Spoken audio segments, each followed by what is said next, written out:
Welcome back to Trending in Education. Dan Straver, Mike Palmer with you. We are joined by guest Melissa Griffith. Melissa, how are you doing? I am doing great. Friday afternoon, love it. Fantastic. We're going to talk about digital literacies on today's podcast and so much more. Fluency, literacy, about the digital world and how to bridge and grow from there. Mike, as always, how are you doing? I'm good. I'm trying to understand how to use the technology around me critically. I was able to power up my computer. I am connected to the internet, and my microphone appears to be working. So I'm at least hitting some base level digital literacy just to get this thing up. Digital or technology literacy, Mike? It's all part of the broader penumbra of there's a number of digital literacies under the umbrella of digital literacy. We'll get into that in some depth, Melissa, but thanks for the clarification. Your active engagement is also signaling your digital literacy. So yeah. Well done. I defer back to you, Daniel. Now, Mike, in the past, we have talked about digital literacy amongst older generations and how people can work to become more literate when it comes to digital use and how we can help educate both school-age children and maybe seniors or everybody in between on getting more up to speed on digital literacy. What about the topic of digital literacies speaks to you, and how does this become a much broader topic that we can take a deeper dive on today? Yeah, good question. So there's this gentleman from the UK named Doug Belshaw, who I saw speak at a conference. There was a conference about the future of higher education called the Ithaka conference in New York that I attended a couple weeks ago. I think we might try to do a summary of that show, of that conference as a follow-up show. But Doug spoke there, and he talked about digital literacies, and I thought it was a pretty interesting level deeper to kind of unpack what do we mean when we talk about digital literacy. There's also an emerging term of art called digital fluency,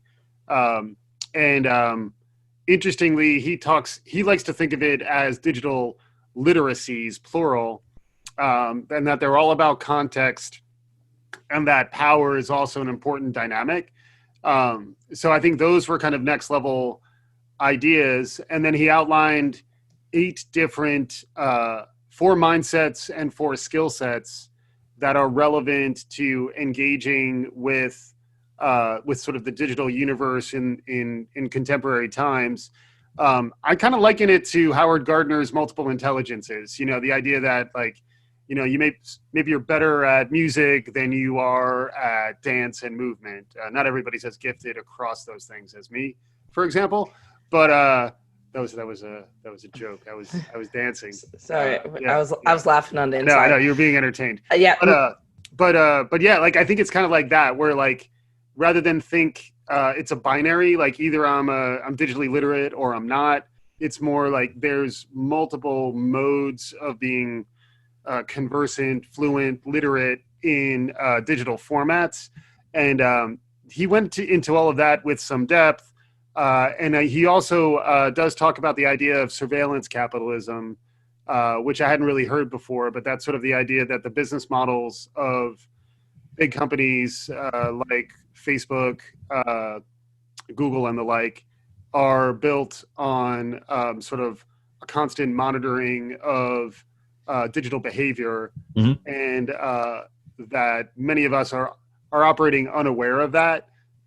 So I think a lot of the sort of literacies that he's talking about are kind of getting more fully aware of the context in which you're engaging with the internet and with digital tools. So I thought it was pretty interesting because we have talked to Melissa in particular about some of the data privacy concerns, and data privacy, data literacy, I think are in some ways 2 sides of the same coin. So yeah, Melissa, you look like you were ready to jump in there. No, I actually had more of a question for you because you were the one who turned me on to Doug. I'm curious because you mentioned it a little bit, but it would be good to hear you expand on like digital literacy as power. Like what does that actually mean for us who are not as well versed? Yeah, it's a great question, and obviously this is sort of like a shout out to Doug Belshaw. He'd be a great guest for us to get as maybe a follow up to this show, because I think his ideas are pretty interesting and kind of surprising at times. But I think it's the context in which you're engaging through digital. Frequently, that context is designed with power dynamics, with profit dynamics. Generally, a lot of the digital experiences that are designed by for-profit companies, and then the user doesn't consume them in that context. The user is sort of blind, like absently consuming it. There's no sense of like critical awareness of the fact that they're being tracked, or the fact that but through use of things like cookies while you're searching or while you're engaging with social, your feed is actually going to be different than mine because our cookies are different. Even if we just go to Google or a browser and search for the exact same thing, it can create what's called a filter bubble, which is like you're basically fed back the type of stuff that you're interested in, and that can sort of reinforce a lot of the social polarization and isolation that's happening in modern life. So let me see if I understand it, because I actually think it's an interesting point, right? So is it in the case of like, so I'm a avid now YouTube video watcher, Mm-hmm. and so I will watch. Let's say I watch Stephen Covey video. That YouTube tends to feed me then Stephen Covey. It will feed me like Seth Meyers. It'll feed me like Trevor Noah. Is that the extent? Because one of the things I found interesting is that when that happens, right, I imagine there's a counter dynamic that happens on the other side, where like if I was to look at a video that was Breitbart in nature, it will start to fit that. Is that what it's saying? It's where like someone like YouTube or a Google or a Facebook, they control the narrative for profitability purposes. Like their belief is that they're going to keep me engaged as long as they can keep me engaged. Yes. Right. Is that the extent of it? Yes. And like one of the slides, he talks about, there's a quote, I'll dig it up in a second, but it's like paraphrasing, like the greatest minds of my generation are figuring out how to get people to click on ads. Slide 26. Yeah. Yeah. Who said that, Dan? Jeff Hammerbacher. Yeah. So early Facebook employee. Yeah, so I think the hotter take, because like we're trying to get into like the 10-year time horizon forecast in addition to the 1 year. So like where we be not just the end of 2020, but where will we be by 2030? The interesting take that I think I got from his presentation is he was also saying that he thought the surveillance capitalism as a business model would not be as strong at the end of the next decade as it is today. So like he was basically signaling, I think, that the many of these platforms are experiencing a crisis of trust that we've talked about. It's hard to figure out what's true on those platforms, and as that continues to eat away at the public trust, he seemed, and again, I think he's almost advocating for new sort of open source browsers to replace Google, and sort of like Mastodon was one that he talked about as like a browser that you could, DuckDuckGoose is another one. But rather than just going to the default, like dominant platforms, understand the context in which those platforms are beneficial to you, and then understand that there are other platforms that give you, like more control over your own data. I don't know whether he's right. I think the monopolies that exist today are pretty deeply entrenched in our global economy. So like, I'm not sure how the next 10 years will go, but I thought it was a provocative take. And then regardless, he's saying like, view source when you're browsing, think about your cookies, think about when you want to go incognito versus not just because you're doing something you shouldn't be doing. It's also just because your data, your privacy is your own.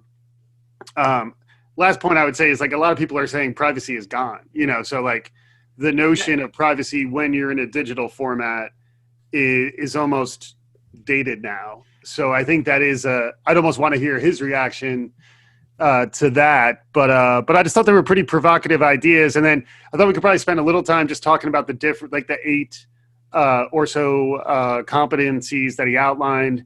And then the other part just around power, Melissa, I know I said I was going to stop, so apologies. But there's the George Orwell quote, you know, he who controls the past controls the present, and he who controls the present controls the future. So I think the idea is that, like, by virtue of the power dynamics the past in these controls contexts, you get a little bit Orwellian, and you can actually sort of control the way we think about what it means to be digital. So I think she's trying to provide a counter framework. So I thought there were interesting ideas in there. It is an interesting it's an interesting time we live in, and it's an interesting take on it. Like, I don't like, so I take some argument with some of his positions, at least as you express them. Like, I'm on the side of, I think privacy is gone. I think it has left a while ago. I think you can do things to protect yourselves, but even something like going incognito mode on Google only stops so much. Yep. Only stops your computer from tracking it. It does not stop everyone else from tracking you. So it's a false sense of security, right, in my mind to go incognito, because hackers aren't coming into my house to look at my computer screen. That stops my husband or my significant other from being able to tell what I've done. Nothing else. Yeah. So I take some premise in that, and to go to, and we've had this conversation on the call before, to go to a world where I step away from Google is a scary world for me, because Google provides so much value. So I don't think that's the answer. So what I'm interested in, because when you talk about digital literacy, and especially on this call, it goes back to education in my mind, and always to education. And like, I need to be aware, in particularly in this time of fake news and of the way, because I get caught up in it, right? So I am fed stuff that I want to see. Right. And so I get entrenched in my belief that the world thinks like me. And I think there's a version of this, not to get with the show political, but there's a version of this that just happened in the UK again, in the elections that happened, where like you get caught up in your own world, and then you realize that, like, yeah, the rest of the world does not think like you. So Melissa, wouldn't that speak though to getting outside of Google? Like, wouldn't that speak to using a DuckDuckGo or using Google without your cookies enabled, so that your feedback loop isn't just your own? No, because because I think I'm a capitalist at its core, and I will say this: follow this trend, follow this trend for a little while, right? If you show me a system that you think it's better than Google, I will show you a system that I will corrupt when it becomes popular. Like, I will learn to game any system, and like I believe my dad always used to say this: power corrupts, and absolute power corrupts absolutely. So if a new system took over, we will figure out a way to corrupt it. So the thing that I think is uncorruptible is my mind. And so I think in a world where I've recognized that Google is searching and showing me this, I can easily, because it is still a computer in a sense, I can easily type in some other statement into my search browser that allows me to see the other side, and then follow Google down that path of it. And I do it from time to time, because it is a way to see how the world thinks, and that's the only way I actually believe you can get out of the mind game that these browsers put you in, right, while not losing the value that it provides. So yeah, and I think that gets back to the idea of informed consent, and like, you know, knowing what you're signing off on. You know, what are the terms and conditions, and how much is the platform protecting its consumers, its members' data. And I think there is going to be something interesting should emerge in the next 10 years if you are looking at that long a time horizon, particularly around technology, like decentralized technologies like the blockchain. Like, that's where I would imagine more splintering of how people are engaging through digital platforms around things like search, like where like at least an informed, like, you know, digerati will know how to navigate Google in the way that you're describing. And then when they want to search in a way that Google wouldn't understand. They would go to another browser. And then increasingly, I think the argument is that that movement towards decentralization is sort of a natural, it's like an inevitable aspect of technical advancement, is that those forms are going to get more decentralized, and then individuals will be engaging. It's also reminds me of the concept of the splinter net too, like the idea that like there'll be regional versions of the, like right now the internet as it exists in China is very different than as it exists in the US, than as it exists in Europe, for example. So like even today, the experience of digital is going to be very different depending on your context. And I think those are actually next level insights. And if you don't play with your head up, I think these technologies will lead to more insularity, tribalism, and like populism. So like that's why the educational mission around this stuff is so fundamental. And it also does tie to the idea of digital inclusion, which I keep coming back to. It's probably one of the topics that I was most happy that we covered. But the idea that like the way everyone engages even with technology or the internet is very different depending on their context. And like community centers and libraries and other coffee shops are actually critical to how we understand digital literacy, digital contexts, digital inclusion. And none of this is built into our K-12 curriculum. Maybe there's a little bit of this emerging in like media studies or ethics departments, or maybe some social sciences, sociology. But like what's interesting is like the more critical academic perspective on this stuff, I think needs to get more air. And I think people need to be having more conversations really about all of this. So I was somewhat inspired, and obviously it's a little bit scary, but like I think it is a place to be thinking about how do you cultivate these literacies in yourself, and then if you are on the learning and education side, like how do you think about sharing that knowledge with folks who may not be as far along the curve as you might be? Yeah, I mean, it's an interesting question, and I don't necessarily know if I have the answer to it. The thing that, as you're talking, what I'm reflecting on is like we're raising a generation of kids that are going to grow up right with an iPad or an iPhone in their hand, mm-hmm. and they spend an inordinate amount of their time watching videos. And do they even realize that they're being like pushed into a box where they're only going to be fed the same thing over and over again? Right. I think getting this type of education into curriculums at a very young age and more responsible is something that we're going to need to start teaching our kids. I would even challenge that to an extent of the education of the parents matters too. Like we are at a point where I think there are a lot of parents, myself included, who will say, hey, here's a phone, stop screaming at the restaurant, or hey, here's the iPad, just stop, doing whatever you're doing. And I've made sure to monitor YouTube usage for my 2-year-old. She'll watch some toddler videos, their color videos or whatever it might be. And then 30 minutes later, there's a video on there that's questionable. That clearly is a moment of, wait a second, what's going on? So I completely agree that we need it in K-12. Like we need to start there as well.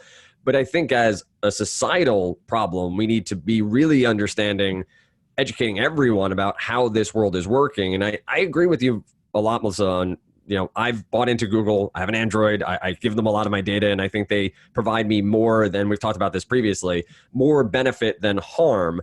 But I do think privacy is gone, and that I think I'm trying to teach my kids how to play in that space effectively, like to understand what they're putting out there, understand the data they're giving away by watching a certain video or signing in somewhere, whatever it might be. But yeah, I don't think it's any different than we used to tell when I was younger. I used to be told, don't talk to strangers, do not get whatever you do, that candy in that white van, don't go for it. I mean, it was a hard lesson, but I learned it. I learned it, but it is no different than that, right? Like there is a new education that we have to have as parents. I am not one. I just like to pretend like I am.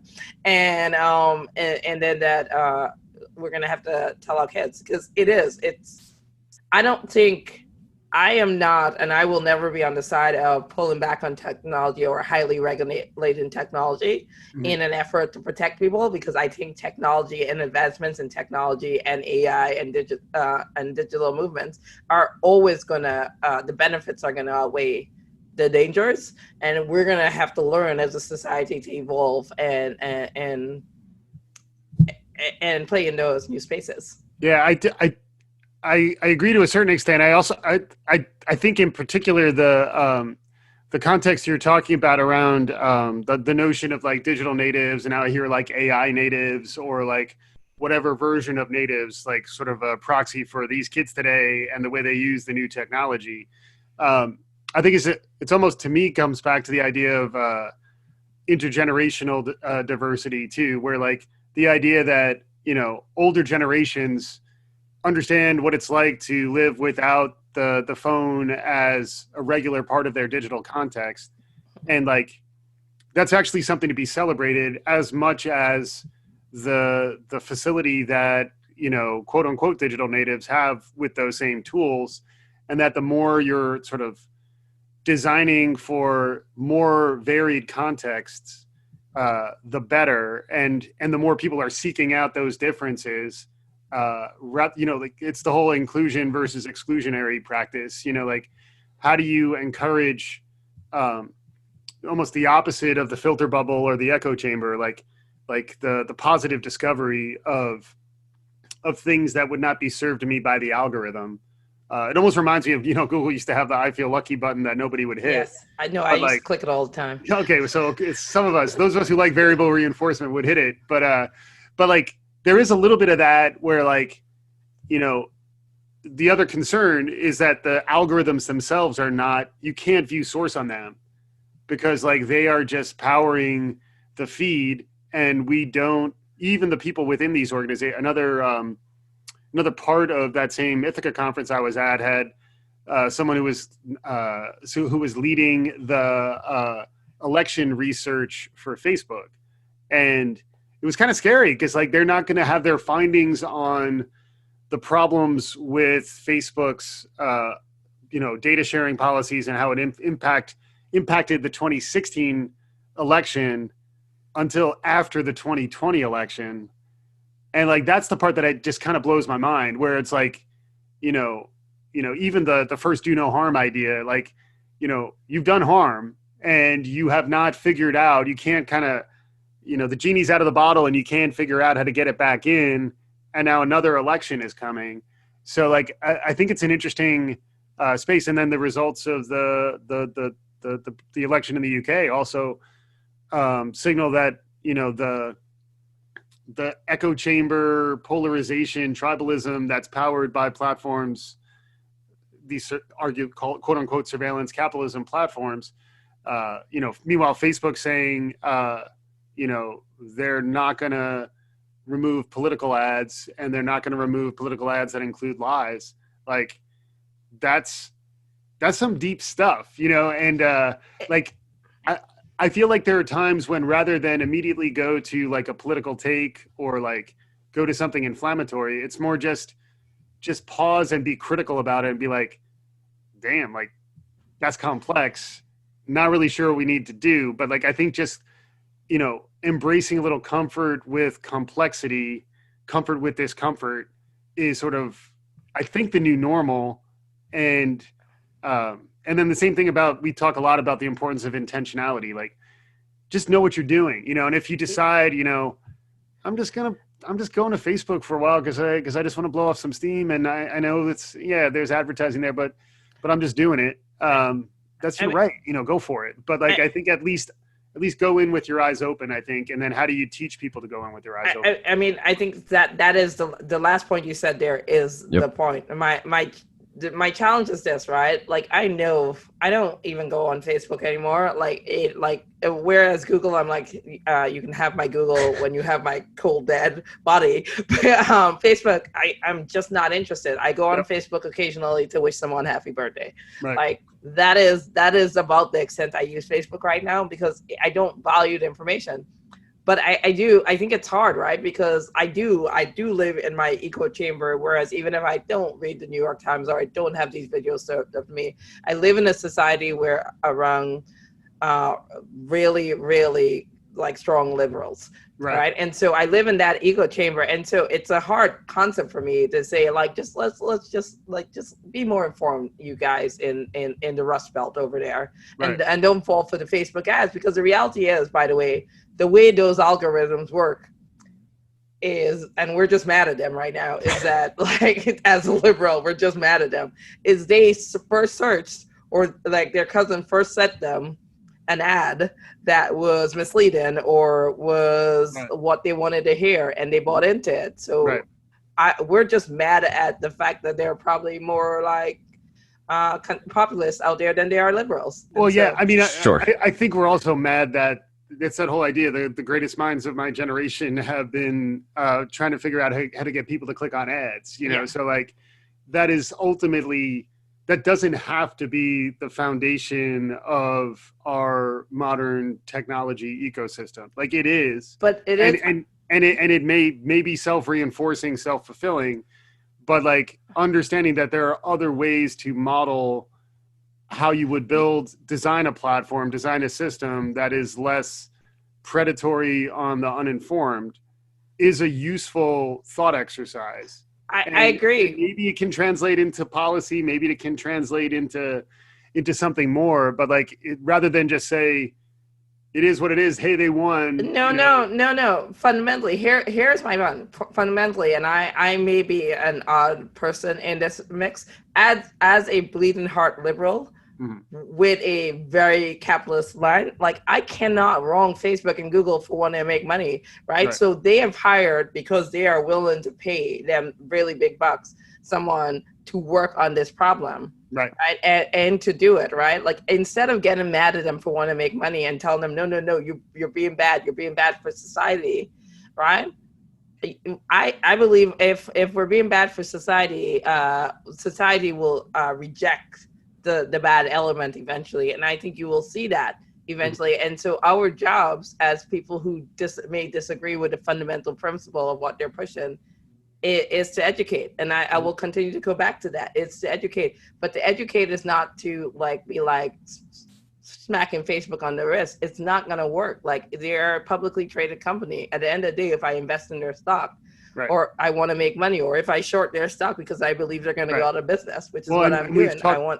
And we've talked a little bit about divestment too. Like, another move, like, movements are there, you know, boycotts is the other, like, opting out of platforms is another place where, you know, you actually do have agency as an individual. But I think a lot of that then becomes more like activism to kind of begin movements to opt out of these platforms, which is tied to the education part as well. I just think like an unchecked, profit-oriented set of platforms that are sort of driving our global economy is setting us up for some disruption, I think, one way or another. It either becomes Orwellian in terms of the sort of the continued sort of dominance of those platforms, or they actually do face some disruption either from the market or from a combination of the market and some regulation. You know, like, one of those things is going to happen.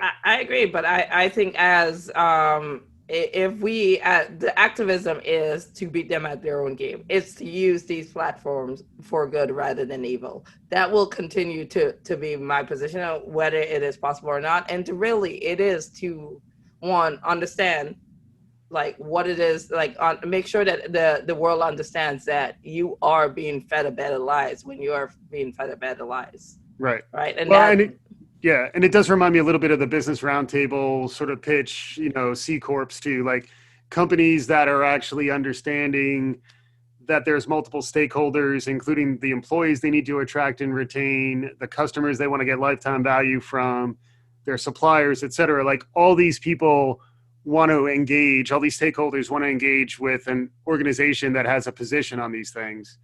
And I think increasingly those big players are hoping that folks don't scratch the surface too much, because I think, and that maybe that's the bigger point. And who knows, the next 10 years, I'm not sure how they'll actually play forward. but like, you know, some of these technologies, some of these platforms were built 10 years ago or longer, and built on models that sort of were the prevailing thinking at that time. I just think that thinking may be evolving to the point that new and emerging approaches to solving these same problems may ultimately win the day. You know, it's tricky though, because I think these things are so deeply ingrained in our daily life that I think, you know, actually not using Google is really challenging for many of us. So anyway, it's complicated, right? Like it is complicated. Yeah. So Well, getting back, go ahead, Dan. Well, I was going to take it a different way. So to wherever you're going to go, Melissa, go next. No, I was going to take it a different way too, because I think we've exhausted the fake news aspect of digital literacy. Well, that's where I was going to turn. So we almost Robert Frosted this, but Yeah. we'll go down the same path. The fact here is he lays the groundwork in this presentation specifically around fake news first, and presents the idea of fake news and how there are many ways that it happens, both on social media. Made an example of a tweet from a WhatsApp that someone sort of cropped and photoshopped a tweet and shared it in WhatsApp, and the person refused to find the source material. Like, they refused to go to Twitter and try to actually find whether or not it was true. They just assumed, being there was a screen cap of it, that it existed. Mike, to your point, he talks a lot later on about source code and the idea of being able to click on something and see where it all came from, and the idea of those core literacies and being able to have the ability to piece it all together and have it be more than just, you said binary, it's not black and white, there's multiple layers to this, seems really interesting, and something we probably spend another hour talking about as we get through it all. But of these 8, you know, core literacies underneath, and of the sort of construction he put together in this presentation, what spoke to you the most? Like, what made the most sense to you, and how do we take it forward to be educational, to be a learning topic, to be something we discuss at length in the future? Yeah, I think we'll probably need to come back to it at a later time, but I think the idea that there's both skill sets and mindsets at a higher level is a nice way of thinking about it too. There's skills, but then there's ways of thinking. The mindsets seem a little more social emotional, you know, so like, you know, are you confident? Are you critical? Are you civic? Are you civic? You know, I found them really inspirational. They're confusing because they all begin with C's. So I think in order to be quizzed on this, we would probably want to get our digital literacy flashcards together and make sure we understand them all. It's like categories. You just start. Yeah. But I mean, a lot of them, like, you know, civic, creative, critical, confident. I think they do start to outline sort of a nice aspirational notion of how we're engaging with our digital lives and our digital selves. And then he's also got the bigger idea of remixing. So like, try to pull these competencies together in different ways. So like, I guess creative maybe is the one that I'm reacting to the most, in that, like, I think you need to be making things in this new era. And like, even, you know, teaching is that, you know, instructional design is that, writing, you know, music, the arts. I think that's where humanity is going to gravitate towards, creating amazing experiences. And I think in order to do that, you have to understand like all the complexity we just outlined. But yeah, I think there's a lot to chew on, and it's probably a set of themes that I think we'll continue to revisit over the course of the coming years. Melissa, any initial reaction? I think we will dive in deeper, but any initial reaction to the idea of skill sets, mindsets, about there being a deeper understanding of literacies rather than just digital literacy? And yeah, no, for sure. I mean, I think he hit the nail on the head. I believe is the actual definition, the actual phrase. I do. There's not just one. There is a need to learn more. There's a need to become more familiar, and not just in kindergarten as you raised, but all through your adulthood. I actually think the point he's making, it's not just one. It's not just one literacy that you need to learn. It's a whole handful of suites. I can argue with his 8 C's as a really hard thing to grasp, but I think his points are right, and I think Mike's point, and so I will echo it what he just said there. The mixing of the C's is important, right? And so we've spent a lot of time, partly because it's what I'm always most interested in, talking about how civics and what is our role as arbiters of data and learning and of educating the world is to play. I think those are important points, right? Those are important things for us to get right, and I think we should deep dive into it more, into each of these points more. And I'll point out this is all available on his website, which is literary, so literaci.es. So it reads as literacies, but the what is that called? The end of .com instead is .es. So literacy is one URL, but .es is stuck in there. Melissa, go ahead. Yeah, I know you want to wrap. One more point, and I'll bring it back, is the power is important, right? Like the person who controls the power wins this.